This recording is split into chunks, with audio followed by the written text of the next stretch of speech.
बलोचिस्तान जे शहर बारखान में मार्जी वेलन जे वारसन ऐं मरी कबीले जे माण्हुनि जो धरणो अॼु ॿिए ॾींहुं बि जारी आहे। मुज़ाहिरीन चीफ जस्टिस खे अपील कई आहे त फौरी तौर नोटिस वठी बलोचिस्तान जे सूबाई वज़ीर अब्दुल रहमान खेतरान खे गिरफ़्तार करे वाक़े जी अदालती जांच कराई वञे।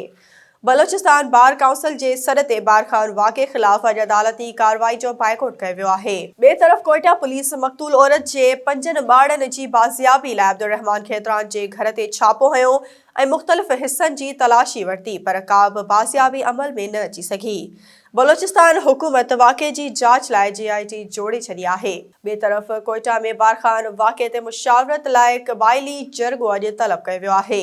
वाज़े रहे त सूबाई वज़ीर अब्दुल रहमान खेतरान ते ख़ांगी जेल में क़ैद करण जो इल्ज़ाम लॻाईंदड़ औरत ऐं संदसि 2 पुटनि जा लाश खूह मां मिलिया हुआ। कुछ ॾींहं अॻु मक़तूल औरत गरान नाज़ हिकु वीडियो में क़ुरान खणी सरदार खेतरान ते खेसि ऐं संदसि 7 ॿारनि खे ख़ांगी जेल में क़ैद करण जो इल्ज़ाम हयो हुयो।